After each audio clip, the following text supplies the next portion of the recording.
Welcome back, everyone, to Valorant Challengers North America with promotion relegation. I'm your host, Elizabeth, joined by Roy. And maybe we're bringing you back for the second to last time because Ambrosia are now up 2-1 in a best of 5, taking their map pick of Split. Roy, it was 6-6 at the half. Yep. And then Ambrosia just kind of slowly but steadily ran with it. An absolute, it's a complete back and forth on the first half. On the second half, it really just was a masterclass for the students of Maryville by Ambrosia themselves, the professors, if you will, on that defense side of Split. They looked impeccable. You like that one? Yeah. Yeah, that was good. I had to really write that one down just to make sure I delivered it on the line. But jokes aside, it actually was a masterclass on the defense side. They played phenomenally. There's just so much going on for the Ambrosia side. So many combos, so much team play happening, and just the ability for them to set up Satellite for success, and not only set him up, but for him to capitalize off of that setup is actually in itself just a feat to watch, and it was really entertaining as well. Something I want to ask you, Roy, right away is that we saw Maryville change up their comp for Split, something that they had, you pointed it out. Was this a failure of the comp? Was this just an unlucky map? What didn't work for Maryville this time?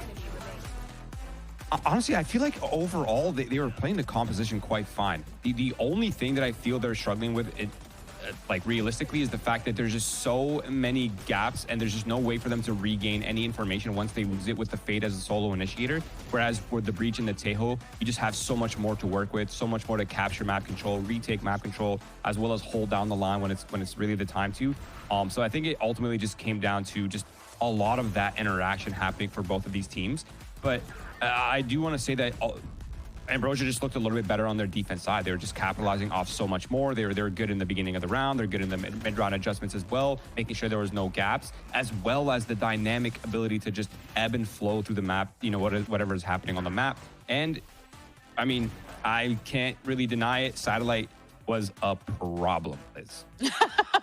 I feel like we're always going to be talking about Satellite during an Ambrosia highlight because Satellite has, I think, just proven themselves as someone who is just so consistently good. And like, as you said, Roy, a problem. Like 6 out of 6 post plants, that's on their attack. You said they play their defense better, et cetera. It's kind of hard to stop the Satellite train once it starts rolling, Roy. And I feel like that's part of what we saw this map. Yeah, let me throw another stat at you as well while we're at it. Out of the 13 first kills that Ambrosia has, Satellite had 9. Sorry, that's ridiculous. That is ridiculous. Crazy. And he has 25 kills, by the way. So the fact that he has 9 first bloods means more than 1/3 of his kills are quite literally openers for the Ambrosia side. That is just an insane stat to think about. I mean, also we have to give shout out to the rest of Ambrosia for helping set up Satellite into these positions because Duelist is only as good as their team, of course, as we always say. But I mean, Wildfire, again, up there as well with that raise. But as a solo Duelist, finding all of that success, Roy, is, I think, does he have more first bloods in the entire Maryville University? Listen, I wasn't going to say that, but now that you say that, I go, yeah, he does. I'll bring it up. Yeah, I'll bring it up. It's my job. He does. No, he was actually a problem. I'm thinking back on this one round where Ange was just doing so much on the defense towards that B site. He was like one-way smoking the box, jumping around, fake TPing to Tetris, and doing like all these things. And then Satellite just casually walks up with the operator and just picks him on the jump spot. Like, bro, Ange had like 120 actions per minute, maybe more, maybe like 180 actions per minute. And then Satellite just casually walks up just to shoot him with the operator. I mean, we really have to highlight Satellite. Like I know we're kind of, we're on repeat, it feels like, but the guy's a beast. I mean, you chat, you understand this guy's insane. And if you're just joining us, I would recommend going back in the VOD and watching him because he has gotten away with this entire best of 5 with some ridiculous things. And it doesn't seem like he's cooling down or warming up. He's just always kind of performing at this incredibly high level. And we're seeing in the highlights right now, he finds himself alone a lot of times. Like I said, his team sets him up really, really well. But a lot of the times, he's just alone. Like, he'll just TP out of a Euro or something like that. Like, he is so good in scenarios where he is alone and kind of fending for himself or just kind of finds himself in a situation where, like, you see it? Yeah. It's And sometimes you shoot bodies, right? But you have to. It's the name of the game. it's Valorant, you know. But he is almost like, I think I said cerebral earlier, and I almost want to like amend that to like clinical almost. Like it's like it's so it's what I think a lot of ranked players think they are. Oh wow, I feel called out personally. Yes. But no, I completely agree. And I think there's been like this weird ongoing narrative, like conversation that happens with players of like cerebral versus instinctual and like which one is actually better for play. I actually would attribute instinctual a lot more to Satellite than cerebral. Like, yes, he of course he understands the game and he's very smart about how he approaches his first bloods, but he's so good at so many different parts of the round, which I find that most duelists struggle with because they're typically just used to getting sent in with utility, getting their kills, and then they kind of just awkwardly do things, or if they're not like being hyper aggressive, they don't really know what to do. But I don't really see that as a problem with Satellite. Like I always find him just finding his own value in many different ways. He's able to push through smokes. He has the shorty kills. He can come out of his ult with a judge and kill you. He can op you. He can rifle you. And there just is so many layers that when we're talking about the next map, Haven, it's going to play a factor, right? Because it is historically a very duelist heavy map. And it's a map that we have seen so many massive pop-offs from the duelists, and it's another map where, again, it's a double initiator meta, so it is very duelist heavy, where you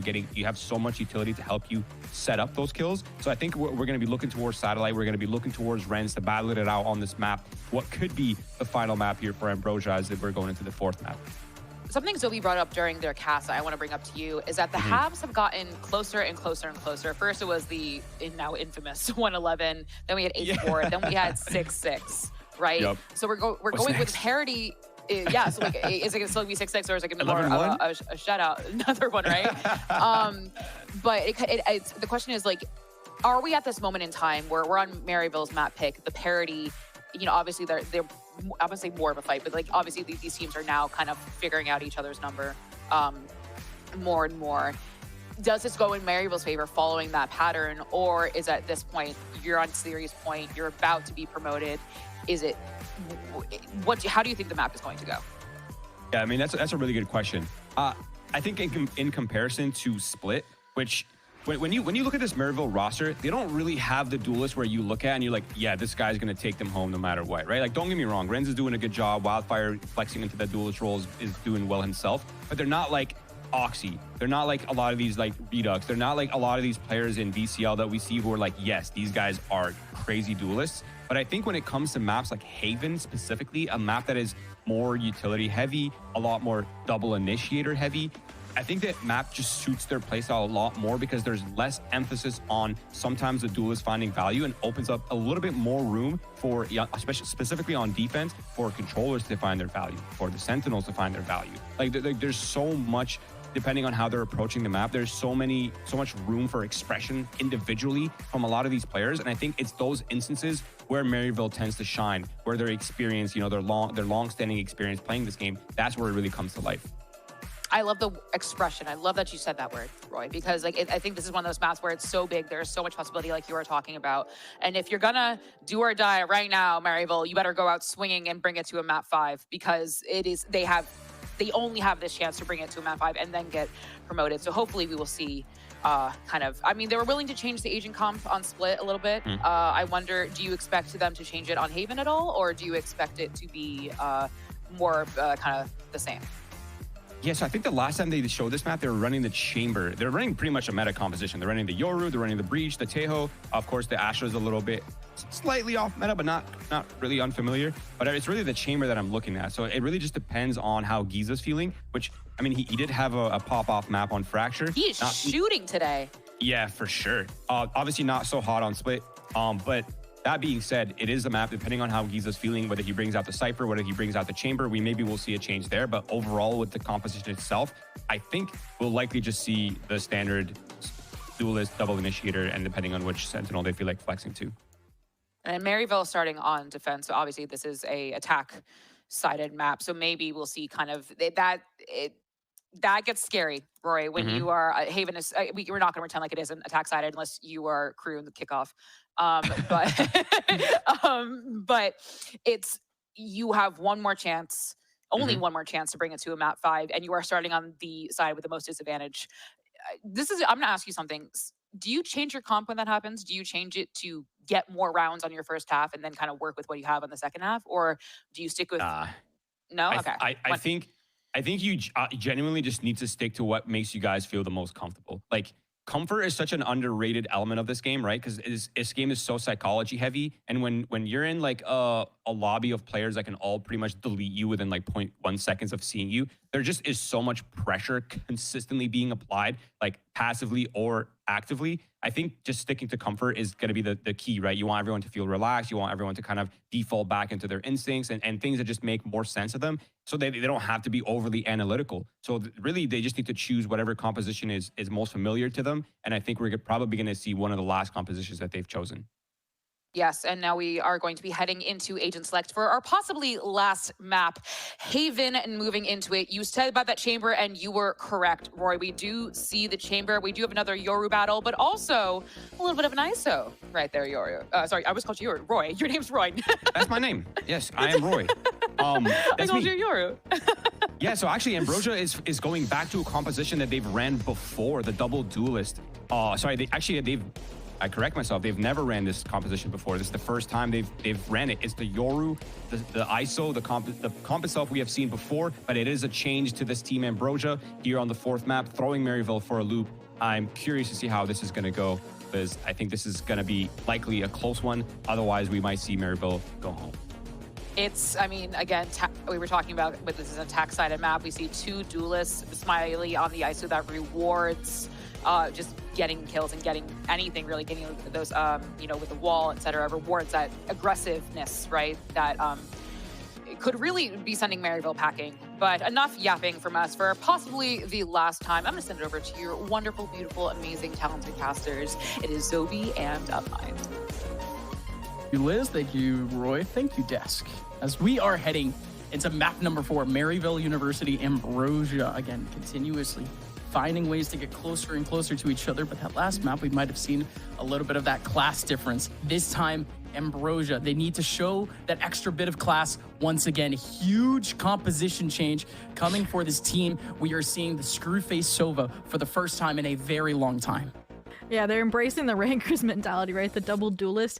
Smiley now. This is the 3rd different role they've played in this one series, right? Sentinel, a controller, now the duelist. And when they've been given their opportunities to shine, right? Solo, A main, Pearl, you know, solo, be Heaven. They do shine. And so I'm curious to see how the ISO is going to fare for this squad, or if they've bitten off more than they can chew, changing it up so late without that experience. I mean, yes, it's been a while since they played Haven. Last time I think was VCL actually up against Core.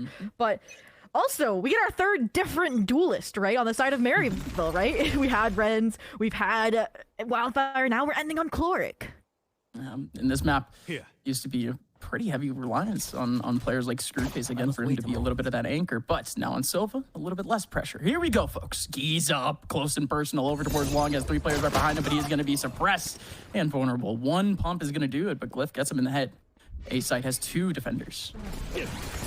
All right, and talking about Chloric and the hot seat on the duelist. What could be the last map for Maryville? Well, they've got the opening kill, but it's the double tap. Smiley showcasing that they have the better duelist debut here in this best of 5 for relegation.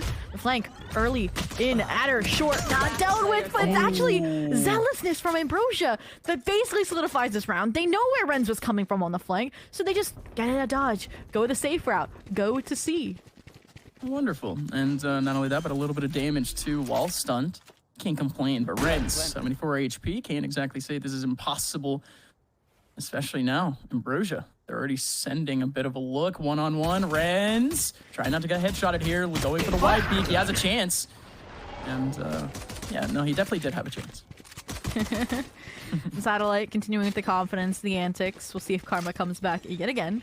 But what is going to make a re-debut is the Satellite Outlaw. We've seen this go miles on these ecos. Talked about those 9 first bloods, a lot of them attributed to this weapon. And I love that it's now supplemented by a secondary duelist of Smiley with the Phantom buy. Like, this is, again, your secondary duelist. So while Satellite's being, okay, we talked about it, he likes to lurk, he likes to be a chaos element, Smiley can maybe add some stability here for this squad. And interestingly enough, that's kind of heavy there, but then you have 2 pistols. Oh. All right, above or below? 9 first bloods. Above or below? For Satellite. What do you think the odds are for the over under 9? It has to be under, but I don't know. Something's screaming over after that play. For sure. Again, like I was saying before, Satellite, he gets a first kill every 3 rounds. That's his, or at the bare minimum. That is his bare minimum. Once every 3 rounds. Sometimes it's once every 2 rounds. Sometimes it's once every round. Statistically speaking, this man's been on top and Glyph. He's gonna collect a little bit more for himself. That's huge for the gold points, especially on a wide map like Haven. But again, Ambrosia, they can continue to rely on a player like Satellite. He's going to continue playing like that. And the fact that it's flawless, Adder, Screwface, what do you buy? Do you also get rifles? Do we get to see a 3rd round contention point? That's my expectation borderline here. But also Maryville, I don't know. That just felt disjointed. Maybe they didn't or are underestimating, you know, Ambrosia in this situation. He's thinking they could get that space for free. And I mean, that's a little jarring, to say the least, for me. But now, rifles in hand, they look like they have a concrete strat. Maybe, again, the Tejo sets the Yoru up for some aggression. But the grass play here, Giza communicating. What does the pivot look like for Maryville? I mean, does Maryville again? Are they even going to show a pivot? Are they even going to show a look? My goodness. I guess that's all they really need. They just need a singular line of sight and they could get a frag. And Giza, again, no adjustment. He sticks to the double doors and he ends up taking away Adder. Honestly, that was the adjustment. Giza getting further up into the double doors. Once the approach into B happened, he was there to try to deny the shift back into Garage. Huge stuff from MU right now. Satellite trying to pick away something. They do have that garage control, but look at the line of sight that MU has on C. That'll kill if Giza gets caught in the crossfire. The chip damage from that heavy mid-door position. Talking about Satellite being the in for Ambrosia. He's looking to do it again with 40 seconds left. I like how Maryville is sticking together, right, towards this C site, but the splintering from Ambrosia is going to be high risk, high reward. You find a kill, or you get picked off one after another, which is the fate Screwface has found. The timing here from Satellite. Wow. Okay. Why did that work? Glyph does get the kill. Brent's looking to deny plan. It's not going to happen though. Plan is there. Satellite does take the flash, takes a kill. Oh, Glyph, I wish you the best of luck. TP is probably not going to be able to happen. Even if he picks up a singular frag here, Buddy System is going to hit hard. He needs headshots. And he's going to be able to get one. Oh my goodness, Glyph. He has 2. Wildfire steps out of the smoke. Glyph has no idea. Glyph, here's a defuse, not stepping in just yet, but he skates right into the crosshairs of Wildfire.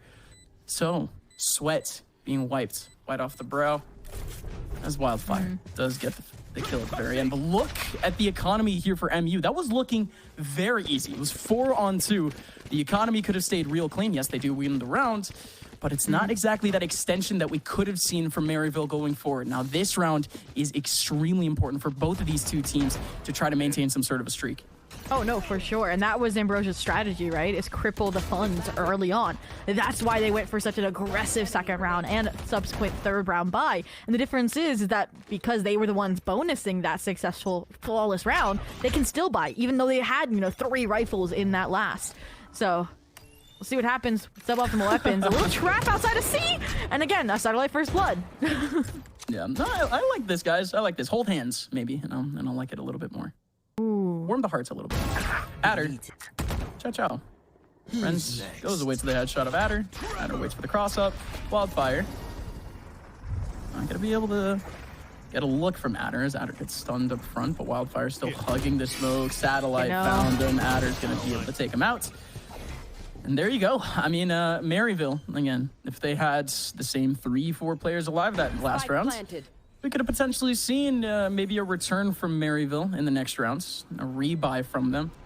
But instead, Ambrosia is going to take this momentum, make it 3-1, and they're going to be facing an eco in the next round, unless Maryville, of course, does put on a little bit of pressure onto their economy. But yes, Ambrosia, a lot less drama going into the next round because they're working the last. And, I mean, and spotted by the drone, cleared out. No one going to carry a weapon away there for Maryville. And I mean, it feels like there's some internal turmoil on the side of Maryville about where you want your chamber to play, right? It's either we have good map control off the information of, yeah, the trademark, B or Garage, and you play in Garage, or you got that kind of aggressive, safe play over towards A Long with that rendezvous.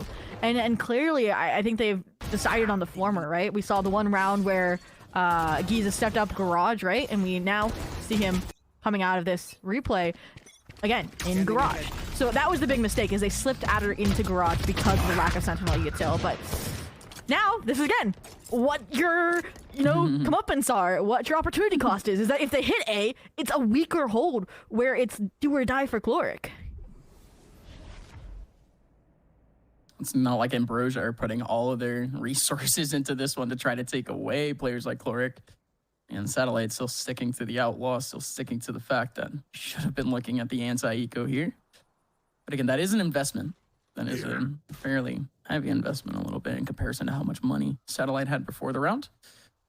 But MU, it's not like this round is worthless for them. Again, I was talking about the eco damage. I am continuing to talk about the eco damage because that seems to be, again, real close. If the game continues to get close, every small advantage matters. So Ambrosia, we're going to maintain all 5 here, going extremely safe into C. All 5 players, even though they have that feeling of the anti-eco, they are pretty safe. Glyph does have an eye on Garage. They didn't for a good minute, so Giza had a chance, but 4 on 3 now.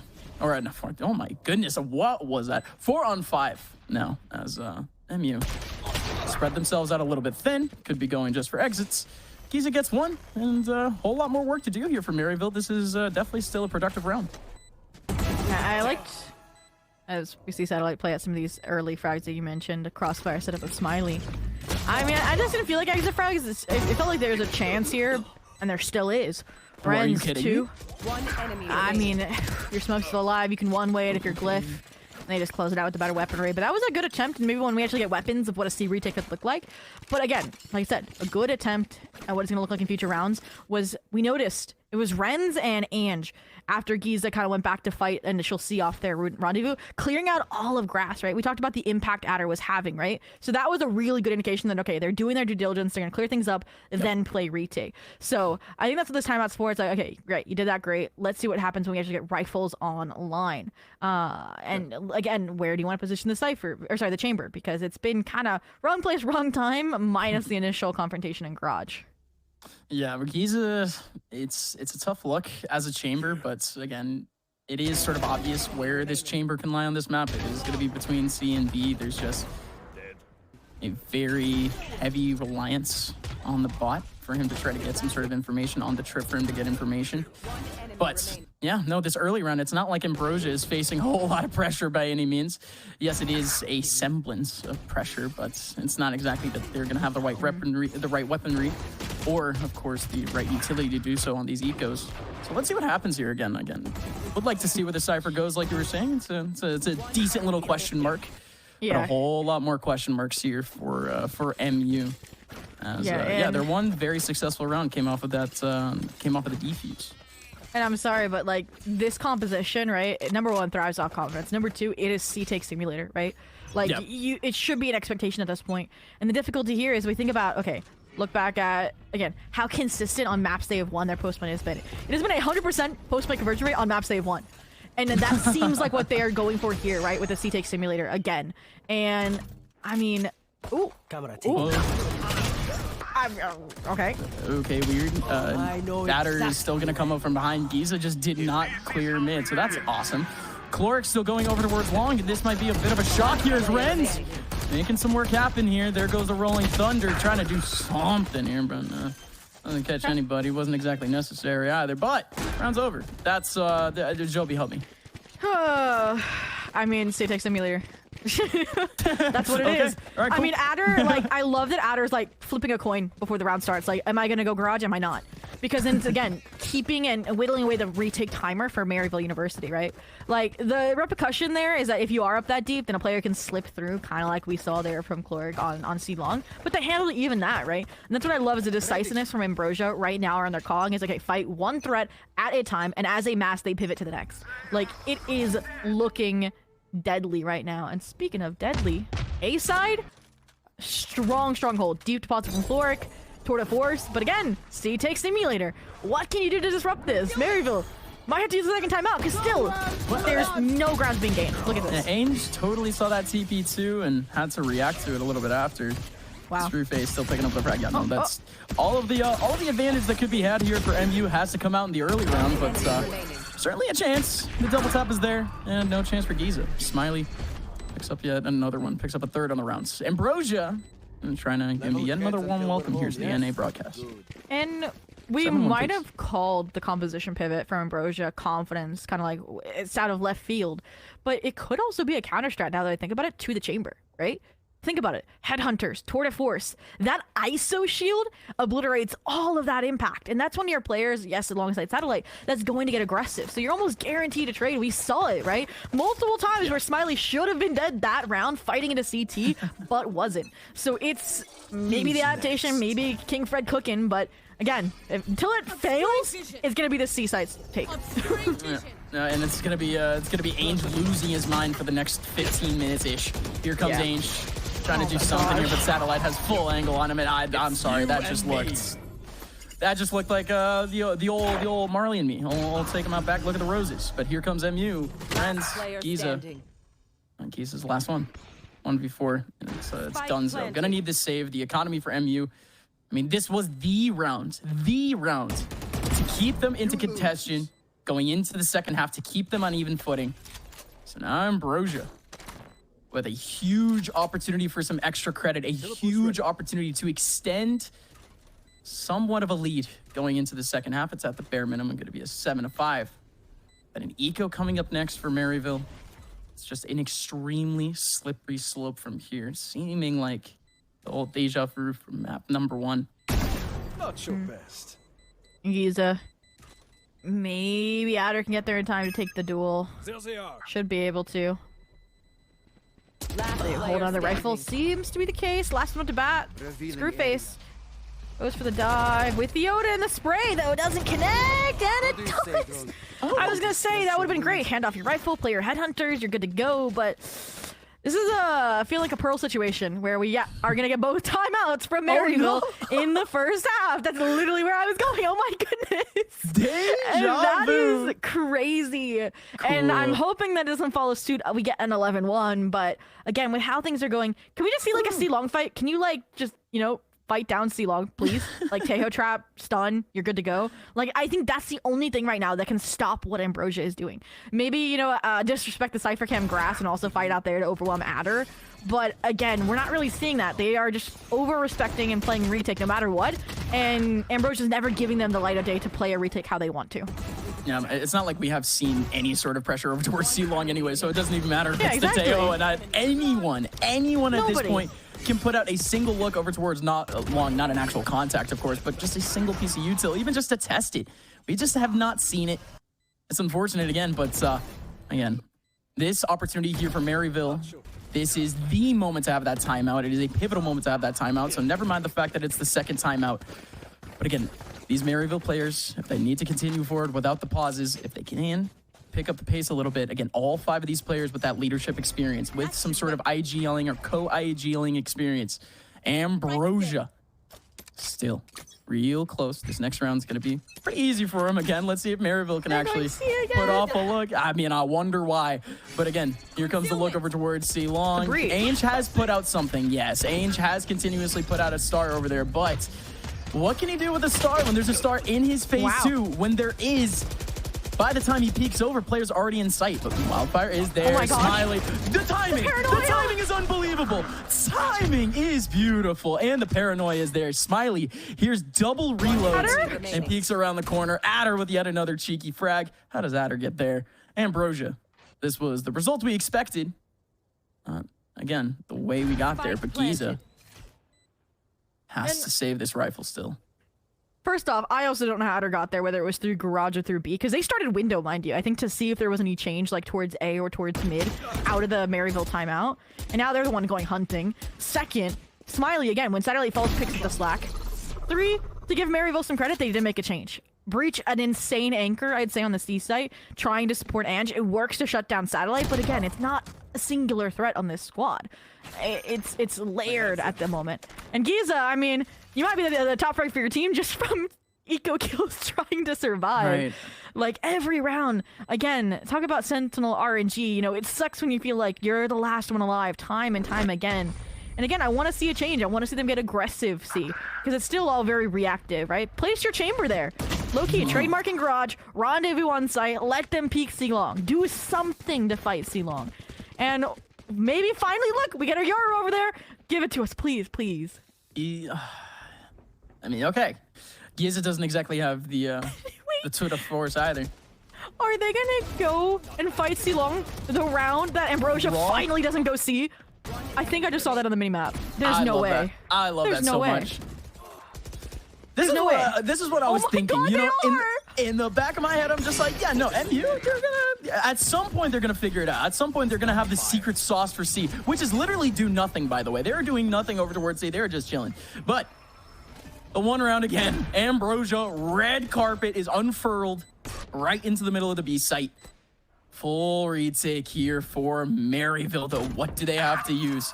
Cosmic Divide is there. Giza is gone. Glyph takes him out. Look at this position from Adder. Adder pops the clone, but the TP is back over towards B. 4 players on B for both Ambrosia and Maryville. Make that only 3 for Ambrosia. Make that only 2 for Ambrosia. Glyph up front. Needs the shorty to go big. Only gets 1. 2 more left for Ambrosia. Screwface right around the corner. Picks up the kill onto Age. Here comes the peek through the Cosmic Divide. Torek! Almost making it happen, but Screwface. How does he make it to the 3rd kill? How does he make it to the 3rd interaction without a single bullet, without a single point of damage in his body? Screwface tacks on a knife. I'm just in awe. They even used the Armageddon there in conjunction with the Cosmic Divide, and it's not enough. And I mean, again, no credit where credit is due. Maryville, this time, because you were out of the wave of the red wave, as you mentioned, had a lot of players there for that retake, right? The 5-on-5. But again, it just wasn't enough. Ambrosia, enough time to, you know, set themselves up in positions in that post plant. Now, I mean, I thought, you know, they were going to be like, okay, guys, we went to a different site, we almost lost, we're going to go back C, but now they're changing things up, going A. And at this point, you have no reason not to rotate. Ambrosia has not followed through on a site exec, and they aren't this time either. It's all Renz. Renz is going to be the only one there. The sort of force couldn't get anything done. Giza does have a stinger, putting in a couple of bullets into Glyph's body. Glyph down to 42 HP, and here already comes the retake. Chloric trying to make his way through with a dimensional drift. There's one player over towards short. Adder is looking for him, but Glyph through the smoke gets him, and Glyph gets another one and make it a 4th. Glyph, head on a swivel. WASD going nuts still, does not stop moving between either one of those 3 kills coming out in quick succession, and Glyph looking for a highlight reel pick. Ainge full HP, Glyph nowhere near, Glyph looking for the frag, but it just doesn't matter, period. It was just for show, as Ambrosia have double digits before the half is over once again. Wow. I mean, oh man, did we cast a curse it? Are we gonna see the 11-1? I don't. Look at the ults. I mean, I would Ambrosia. have liked to. Literally, 1 off from Satellite, and we know he's a first blood machine, so we're gonna see that dimensional drift this round. Adder on the lurks has usually been pretty good for theirs, so we probably will see a neural theft. They're gonna have basically every ult at their disposal. Versus Maryville, when they need it most, there's a mismatch in their ultimates, right? It all went into that B-side retake that fell short. And you have some semblance of a buy. Again, the stack towards C when they go A, Giza has to deliver, and they're gonna get disrespected by the kill contract. That was everything. Smiley is still gonna lose the battle too.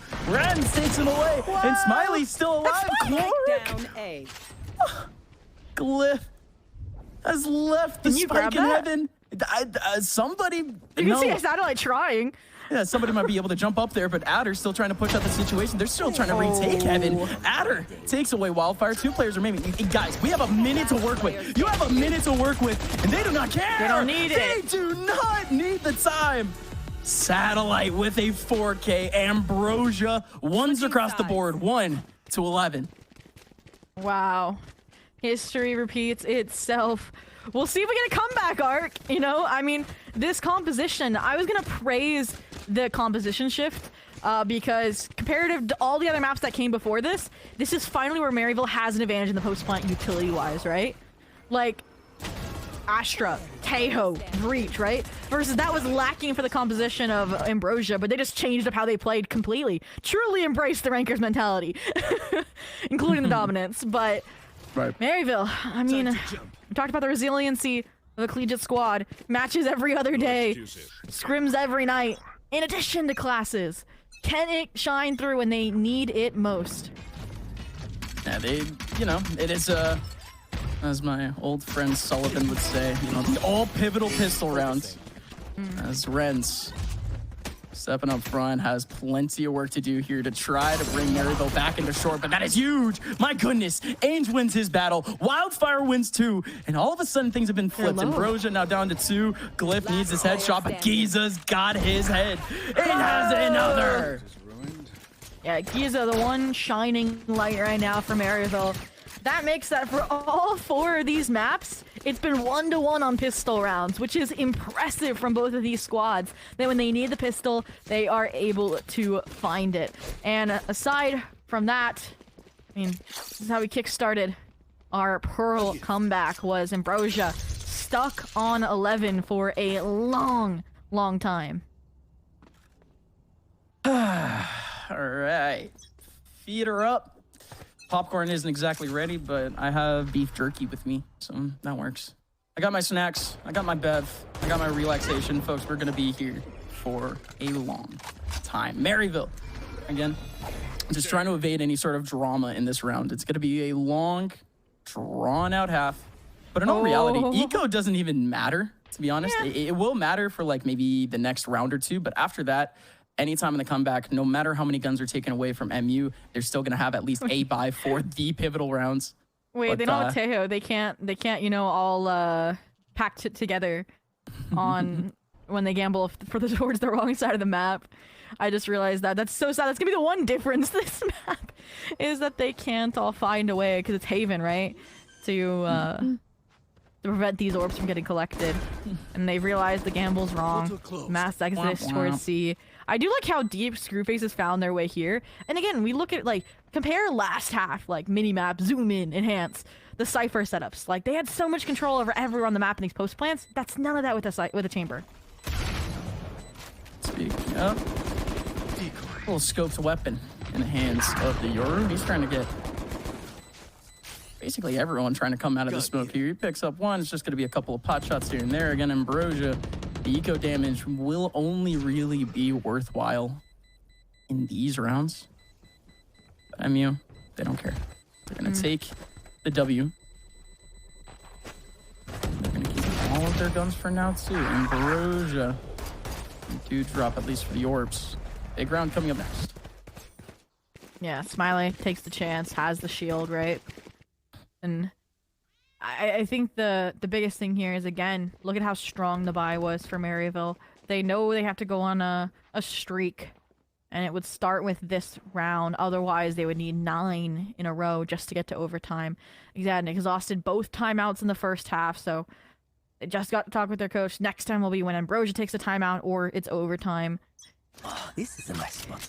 Here we go. You haven't gotten to see the Screwface Odin. Well, here it comes. Yeah. You're waiting for, I mean, the fact that he even pulled out the Odin a little bit earlier, I was just like, oh, yay. He's going for wall banks, but he's on the attack side. So this is it. The Odin gets to have its fun now, but Giza over towards mid. It's a bit of a frolic to do, a bit of an adventure. Bit of a gather here in the mid side. Smiley around the corner. He is getting watched out by 2 angles. Giza forces Smiley to peek. Now has a one-on-one. Adder not peeking. No smokes in his face, though. Giza is being allowed to take this one-on-one here. Allowed to maybe cover up Adder. And hopes to really him. That he can actually cover up the angle onto Adder. Adder is still going to find Giza. Can he find some more? The rest of MU actually backing out. They're going to reset this. Like how deep Clork is. The concern here is that, yeah, I was like, Clork only had an outlaw, but quick work of Screwface. Satellite. Ooh, also oppressed by the breach utility. Maryville shaping up, looking thorough. Maybe a preemptive TP there from Satellite. Nobody ended up being too dangerous in his position, but he needed to get away with that stun. Here comes Again, Chloric looking for that deep angle. Smoke in his face is going to dissipate any second now. Renz has the angle from up top. Your insurance option here is Ainge. Here we go. Wildfire with the first pixel over in heaven. Not going to be able to find anything. Ren. No way. Renz still able to get the headshot, but it's Wildfire that just collects yet another one. You would expect a little bit of a fight here, but no way. Not a single W for Ambrosia. As, folks, we've been warning you. We've been telling you. We've seen this movie before. We've played these games before. Ooh. And Ambrosia. I mean, is it going to be a repeat of history? We'll have to see. Last time they kind of remember they saved up for like a grand finale of Ultimates and then they kind of piecemealed them out into the comeback favoring Maryville. So it's definitely a scary prospect if they repeat history here. But for now, Maryville. I was nervous, right? They kind of committed towards Giza's side instead of Satellites, but the pivot, the call came in fast enough that there wasn't really any repercussions. So, great mid-round. Slow start. Again, you mentioned Eco for Ambrosia, so early kind of fights expected. You gotta heed that aggression, receive it before you convert into your all-out execution. So, that's box has been checked. They start to scale up. Inching their way up on the scale, but extremely safe. They're getting pulled out towards A. They do spot the close angle. They don't know about the shotgun. Yes, that is extremely important information. Clone out. Satellite. Potentially gonna have an opportunity. Have fun, Satellite. Yeah, you don't know if he cleared out or not off the clone. Giza again on alert. Tried to punish it, and Ambrosia at least gives the 1-for-1, so that's a tendency. Check Spike. cleared. Spike. My goodness, And that's a Satellite. gun as well. He still has a flash too. Shotgun can still be very pivotal here. Oh my goodness. Read like a book. 30 seconds left. I thought they were so slick with that smoke. And there Controller is. mind meld, and you knew. And speaking of knowing, my goodness, Ainge, you know her. Going for that flank. No chance. Chloric now on the one-on-one against Glyph. Glyph only has a sheriff to really hold on to. But folks, we go again. Glyph getting the Giza treatment from the first half, always left in these 1v3, 1v4 situations. At this point, I think they're just trying to draw them out so they can take a nice sheriff angle, but no real world where they save this weapon. So the scale up as the timer ticks down. Imminent. The surprise factor comes that nobody from Maryville is hunting them down. I mean, look at their economy, right? It's bolstered. They can afford it. You're also like 1 or 2 off, you know, from Chloric and No Dimensional Drift. So that would have been a key player to go looking for that kill. But no. Respect shown. 5th round secured. Wasn't Eco for Ambrosia. The fact they get 2 is noteworthy. But for now, Operator online. Novelty factor. Again, we mentioned the stockpiling of ultimates. It's going to be a few rounds from now that Maryville faces their first challenge. But again, the high impact situations is what stands out to me most from Ambrosia, right? We talked about the trap onto Giza, B. We talked about that deep satellite position. You know, a heroic play, difference, and suddenly that could have been a 12 for Ambrosia. Satellite's going to stand on an island, so you're towards C with that op. But again, Maryville, not exactly going for that collected effort. It's only going to be on the hands of individuals here. You already have the Yoru all the way up garage. Satellite is holding onto this cross on his own. He's calling for help at this point. The Sova can only do so much. He's going to pull out a drone to try to help a little bit, but Satellite, that is so pivotal to get. Stay safe too. Even if there was the approach over towards C long, that would be an even retake, but Adder that's himself the singular frag on his own side. Rans still picking up Smiley. So there you go. Maryville has their own opening in B. All right. Satellite looking to punish as well the aggression here. And look at that. You know who your fragger is when you're handing off the main rifle after the operator frags. Satellite to dive in. Corner not cleared though, and it's lethal. Wildfire for 2 looking for the 3rd, but it's the crunch. And the pivotal round for Ambrosia secured. Map series qualification point on the line. And it'll need 7 from Maryville to get to overtime. Maryville, they've been playing with sort of the early information gathered for Ambrosia, if there was anything. Ambrosia not biting onto anything, just holding onto angles, holding onto pretty pivotal angles.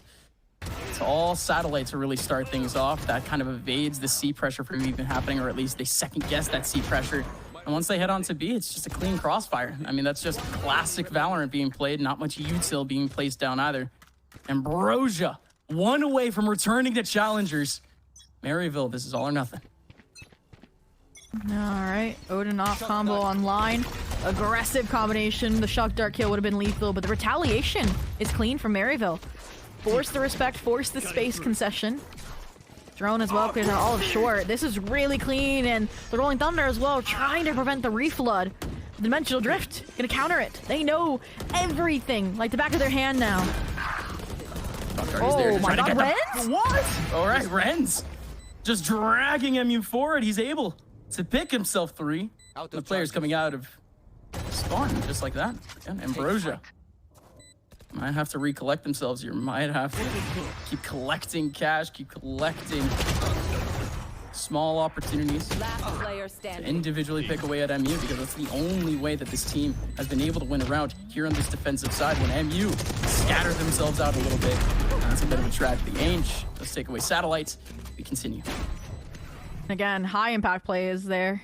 I talked about how thorough we saw Maryville on the clear out of A main. The follow through clean as well. I thought for a second Ambrosia was gonna have a tipping point. You know, I mean, you have an Odin Heaven with your Sova, and you have a Dimensional Drift telling you where every player is. But the shock darts go south, and the distraction clearly wasn't enough for Renz. That'd be the player I want to see here, and the impact that they had. I mean, again, players snubbed the aces, but the impact shown throughout 6 rounds now, and the Armageddon, their trophy, to hopefully secure the 7th. Heavy pressure over towards C, and look at this drift coming in from Cord. He's as close as it gets already, but Giza striking away at Smiley. That's a heavy little gamble there from Ambrosia, trying to go back over towards the mid side, but they had no idea about bottom mid. Ren still picks up his own kill, and whatever chance Ambrosia had with these pistols, long gone. Yeah, I saw like the inkling of a plan and an idea for Screwface and either Ad or Glyph to go hunting for Giza, but the disengage off the rendezvous too strong. And it seems like Maryville has found their own success here on the C site, attributed probably to the fact there weren't many weapons, maybe some over-eagerness, grass on the rotation from Smiley, but again, you can still do economic damage here, hopefully. Screwface looking for the first kill onto Renz, who knows on a heater after their 4K, so what's one more? And players just looking to die to Spike, and Maryville looking for some ult orbs.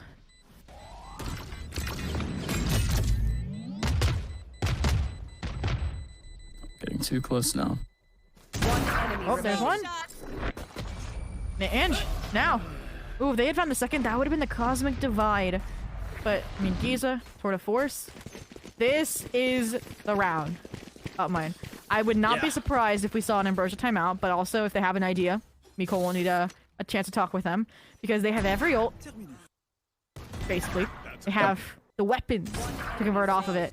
If there is a round that Maryville has to survive tooth and nail, it is this one. I mean, look, Death Contract, Neural Theft, Hunter's Fury. From the shadows, everyone writes off anyways, and sadly, as an operator is guaranteed his kill regardless at this point. The stats don't lie, but Giza, Tour de Force can punish everything, right? We talk about having to be in a position to utilize those ultimates. If you disrupt that flow early, it'll be a great turnaround. And he plants himself in the middle of a zone. He can go nuts. Flipping around, but oh no, there goes the deadlock. And still a double tap here from Smiley and the clone. The clone. Glyph.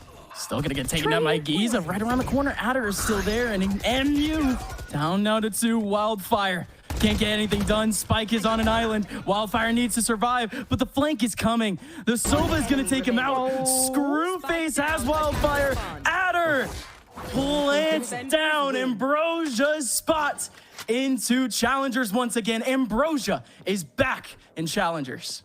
A 13-7, 3-1 victory granted here. You know, winning out Your map picks finally stealing away one of Maryville's to top off the series and show why you deserve this spot. Mastery of the post plants throughout, repping a new composition to close things out to show teams that they will be changing, adapting upon their return to VCL Stage 2.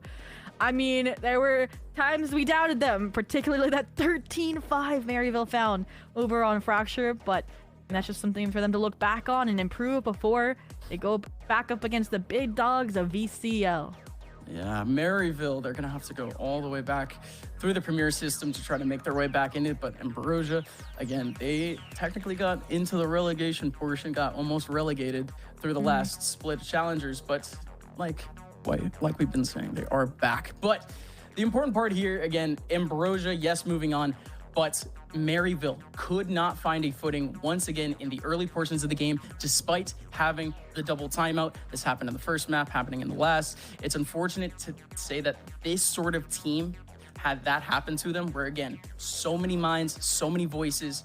Maryville University, with that being said, with so much of a structure that they still have their super sub Eccles, who is also a big support for them on an individual level.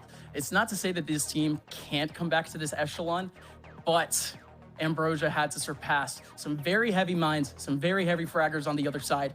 And just like that, Ambrosia, once again, back into Challengers. Folks, we are going to be sending it back over to the desk in a little bit. Thank you so much for joining us here in the desk with me and my twin Zobi here.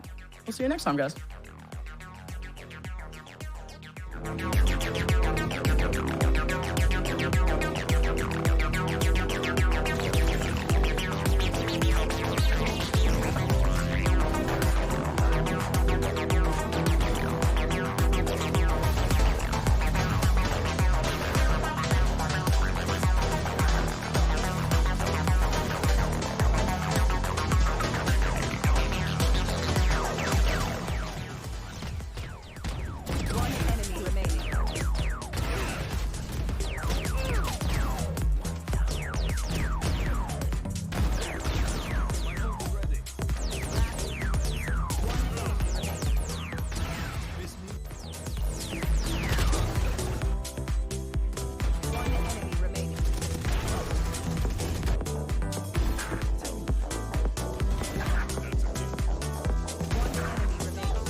Welcome back, everyone, for the last time to Valorant Challengers North America Promotion Relegation. I'm your host, Elizabeth, joined by Roy. And if you're just joining us, You missed it. Sorry, there's a good VOD to go watch. But if you're still here hanging out with us, Ambrosia had been promoted to Challengers. And Roy, they've been fighting for so long at this point to get back here. They, for those who don't know, they were relegated before this and have been kind of really working and clawing their way back here and have just, I think, proven all doubters that they deserve to be in Challengers. Liz, they say that the mark of success is grit. And I think we can all safely say that Ambrosia has that ability. They have the grit. They had a pretty tough split one, of course, getting relegated into this tournament. But the comeback, the redemption arc for Ambrosia definitely begins today as they make the return to VCL Split 2. But yeah, wow, what an excellent response to adversity from Ambrosia. I can't, the only thing I feel is respect, really. Yeah, I mean, I think I said this in the beginning of the show, but Screwface tweeted something about this really igniting a fire in them, and just especially on this map and the beginning of Pearl, just unstoppable tenacity, and whatever you threw at them, they were adapting as well as they could, and oftentimes it worked, Roy. And I mean, credits to Maryville, of course. They put up a good fight, and we, unfortunately, we will be missing them in the league. But where Maryville faltered, Ambrosia saw opportunity.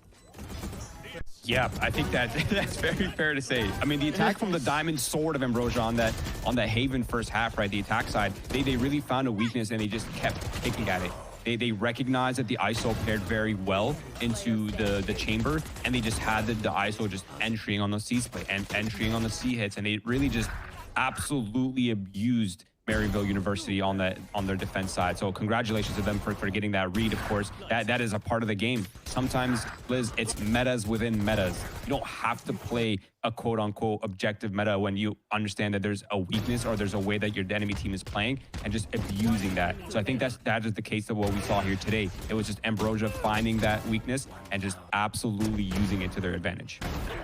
And of course, we have to give props to their IGL Screwface. I mean, we've talked about him a lot this show for just his experience and just someone who the Valorant community knows very, very well. But you can see he's kind of the IGL that reads very well and exploits extremely well. And I don't know if you guys go to his streams, but he's also very, very vocal there as well. So if you would like to learn about Valorant, go to his stream. But you can tell he understands the game at such a minute level.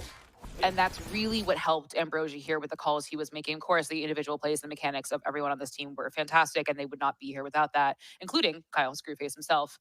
But I mean, it's at the end, watching that game, Roy, it kind of seemed like we were, I mean, it was kind of retelling of Pearl, right? Like the first half was atrocious, like in terms of it was a really, really rough first half for Maryville, and then that sort of comeback begins to happen once again slowly. And we're sitting here, is it going to happen? Are we delaying the inevitable?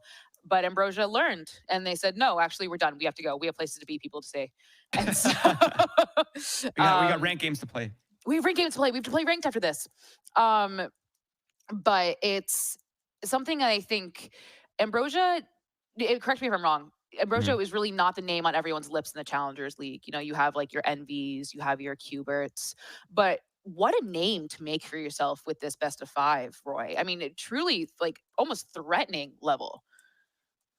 Yeah, I completely agree. I mean, I think if you are going to make a return and regain the respect and regain the streak cred, you kind of have to do it in some convincing fashion. And yeah, I mean, they you know, the first map could have been a little bit closer for Ambrosia, or sorry, not closer, a little bit cleaner, excuse me.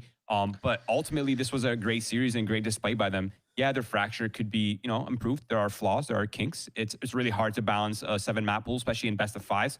But really, just Ambrosia, this is a great bounce back, and I think this is a what I would consider the beginning of the redemption arc for them, because ultimately they are returning to Split 2, and they're going to have to perform extremely well within that league as well, because the competition is getting fierce. They're not the only ones who are on the grind. There's a bunch of other teams waiting for their return, and they're really gonna have to level up quickly. They have 2 weeks, Liz, to prep for the beginning of stage 2. That is when we'll be returning. And ultimately they do have to show this form and show this level of play, and even more than that for them to claim the playoffs going into Split 2. What do you think Ambrosia has to whether improve on or just continue to do to make them succeed in Split 2 of Challengers? I mean, I think they're definitely on the right track. They just need to, you know, whatever map they're uncomfortable on, whatever map they're having difficulty on, I think these teams in this level of play, they need to balance at least 6 maps to a very high level. At least 5 of those maps, maybe 4, but at least 5 of those maps should be like top tier level in the league, right? If you can have a little bit of an off map, but ultimately you do need to balance a pretty wide pool. But I think the one thing that this team does have is flexible players and players who are just capable of, being dynamic, especially when it comes to strategy, especially when it comes to composition choices. And I think this is the type of team that has that, and hopefully we'll see more of it going into split 2. And of course, it's time for our traditional glazing session of satellites because, oh my God, he's so young. He's 19, right? He just turned 19 in December. Damn. And he is someone who is just one of these cracked Zoomer kids who is just just insane with what he does. And we also want to highlight Glyph and Ambrosia, who also played extremely well. I'm just gonna let you take it, Roy, because these two, and just especially Satellite, for me, were so impressive. Yep. I'm going to turn the page just for a second here to talk about Glyph, because he's a person that we haven't really talked about, and he's a person that I've been highlighting a lot during Split 1. I'm actually a huge fan of this player. I've heard great things about him from his former teammates. He's very vocal, and he contributes a lot to the micro of this team, specifically in mid-rounding and late rounding. So the fact that he is doing that and putting up performances in environments that matter is a massive, flag of respect, and I will give it to him happily. But on the note of Satellite, Liz, I'm about to throw some numbers at you that might be of interest. One, he is plus 21 in this series, in this best of 5 on the 4 maps. Okay, plus 21, 173 damage per round. Okay, that's fact number 1. Fact number 2, Liz. He's the only player on the team that went positive on the KD. The closest person is Adder at -1. Is that not a crazy fact? It's crazy, but also like when you see Satellite play, not at all. You know what I mean? Like when objectively it's like, yeah, that is a wild stat to see, but we watch these 4 maps. We watch Satellite play, and you put that into context of how Satellite plays. No, I expect nothing less from this insane talent on their team, who is just incredible at what they do. Yeah, I mean, I honestly have no doubt in my mind that a lot of these players that we're seeing, like not just on Ambrosia, but a lot of the players that we're seeing in Challengers, in the promo relegations, like a lot of these players are just up next, and we're seeing the talent develop. Where we're seeing their journey, where we're living it, we're experiencing it. We're here to do the analysis. We're here to give them coverage, and it's really nice to see. It's really nice to see the growth. It's nice to see these people pursue their passions and ultimately have another chance to reach the finish line. Yeah, and I mean, that's what Challengers is all about, the kind of this cultivation of this talent. A lot of times when you see, the ILs and tier 1, your favorite teams that you see competing on Americas, EMEA, whatever it may be, those players are formed here. The brick and mortar of Valorant is here. This is where they get experience. This is where they form good habits, break bad habits. And it is really, really exciting to see these teams, especially for me, it would be really easy to be discouraged if I were relegated and say, oh, maybe it's not for me. GG's, we tried our best, but it is what it is. But again, I think just, saying, actually, no, we were relegated. We're going to come back. We're going to try harder. It truly is like something that is just like so, like, especially these, I'm 26, maybe everyone's young to me, but these kids at such a young age who don't have to do this. Let's be very clear. They don't have to do this. They are doing this for the love of the game, literally. And it's so impressive and so inspiring to see them. I hope people who are watching this remember who they are and remember when, they knew them when, if you will, Roy. Because like you're saying, you've heard amazing things about these players for a while, and this is really where we can kind of see the beginning of their career. You knew them when. Yeah, I mean, this is the beginning, but it's all, it's kind of weird to say because these players have been around the circuit for so long, at least some more than others, obviously. But I mean, yeah, you're absolutely right. We are seeing the journey. It's quite fun. But I think on a more lighter note, I love how Ambrosia plays the video game. It just looks fun, okay? It just looks fun. All these teams are like, okay, we're going to do this strat because we have a 65.3% chance of winning, and all these people have the gameplay down to a science, and ooh, boring. No, I like this. This is a fun playstyle. They have so many combinations of, like, the duelists being flashy. They have so many closers. They have so much good utility. There's just so much of their gameplay that is just fun on the eye test. So honestly, commendations there from me. Keep it up. I hope Screwface is a big advocate of having fun, and it really shows when you're seeing their gameplay. I mean, he's absolutely right. He's one of those teams, where like you want to play Valorant after you watch them. You see them play and you're like, okay, you know what? Like, actually, I'm going to go into my ranked games and I'm going to play just as good as them. And then you realize that you are nothing like them. And it never goes downhill. But I'm going to bring in a special guest from Ambrosia. I have Smiley on the line, I believe, here. Hello, Smiley. Congratulations. Appreciate it. I mean, right off the bat, we were talking about this on the desk. You were relegated earlier in the season. And talk about why you wanted to keep on fighting and why you wanted to keep on playing. Because I said before, it would be quite easy to be like, hey, actually, that didn't work out. It is what it is. But you said no, and I'm going to keep on going. Why? Well, I mean, I've wanted to do this since I was a child, it's just too late to give up, like, at this point. I just want to give it my all until I don't want to anymore. I've been doing this for like 4 years now, competing, practicing every day. And yeah. Now that you have, I want to. right. I mean, now that you've made it back into the Challengers League, what are the emotions you are feeling now? Is it relief? Is it kind of a deja vu? It's more like the same old. It's like we're back in, and then we just got to keep grinding. Like it was kind of expected. We played the match thinking like we're already gonna win. Sorry, let me add the stream in the background here. We came into the match thinking like we already won it, and that like nothing we could do, no matter how many mistakes we make, we're gonna win the game if we just keep our heads in it. And the only way we could lose is like really to ourselves. So just came in the match expecting we were gonna win, and it's kind of, I don't know, I expected it, so I don't feel too different. Business as usual. It is what it is. Sky is blue. We were gonna win.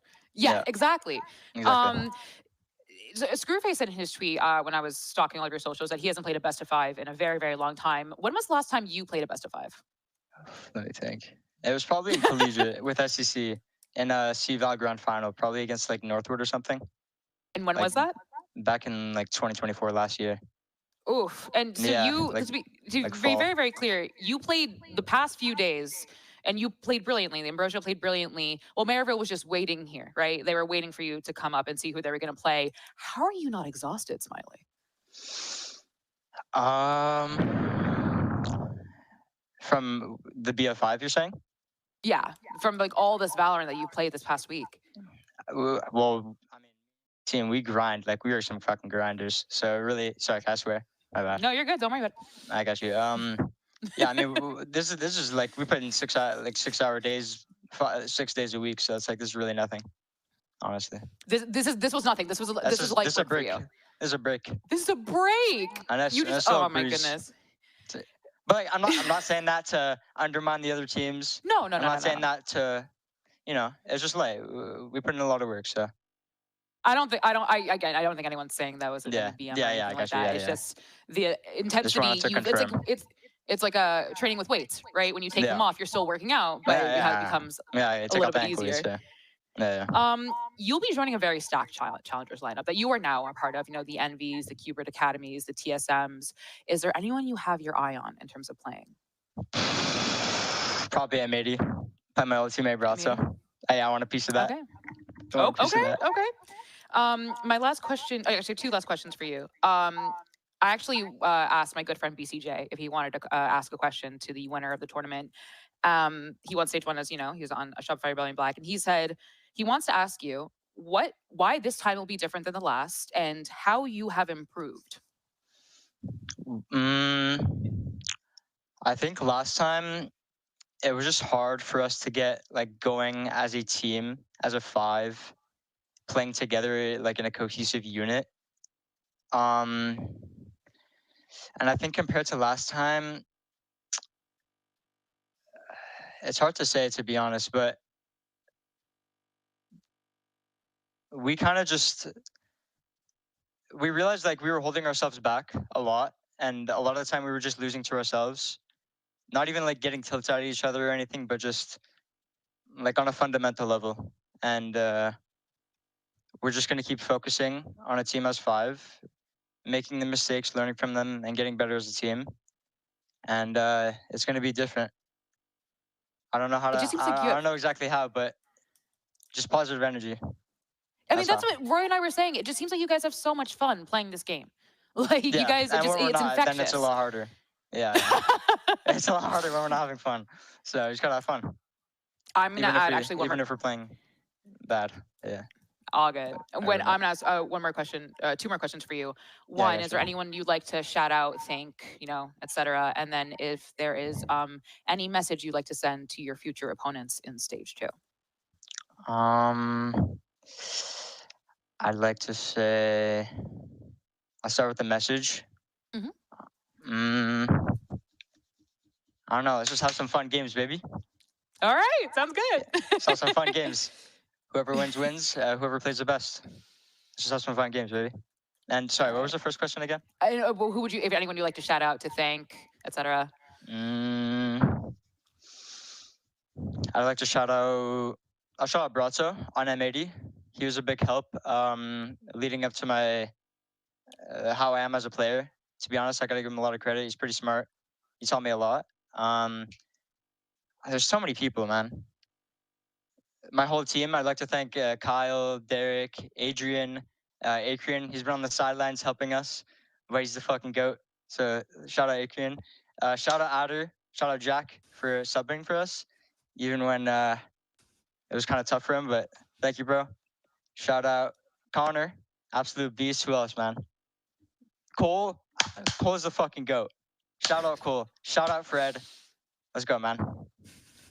Let's go. All right, Smiley, I'm gonna let you go celebrate. All right. Thank you. And that's what Twitter is for, So go enjoy your wing, and congratulations. We will see you in stage 2, Smiley. Thank you.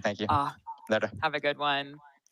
I mean, Roy, you were right. They have so much fun playing Valorant. Yep. I also had a lot of fun listening to that interview. So shout out the boy, I guess.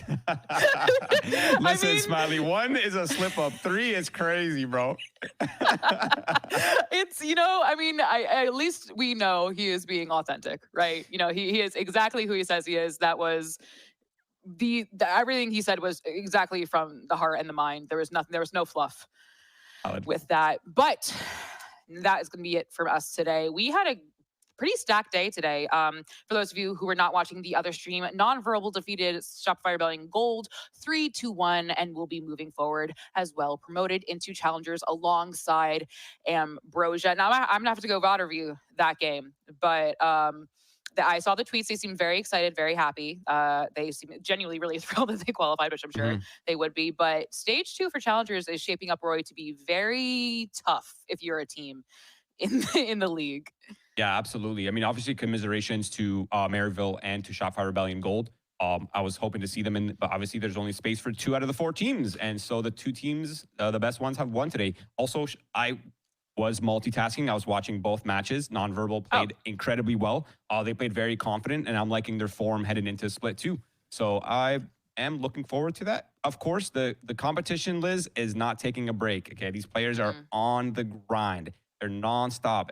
The form that we saw them in split 1, that was just an introductory to the rest of the year. Okay, it's an introduction. Now we're going to be seeing the real deal and going into split 2. We're going to see these teams headed into their best form, and it's going to be an absolute bloodbath headed into the second split, Liz, and I'm very excited for it.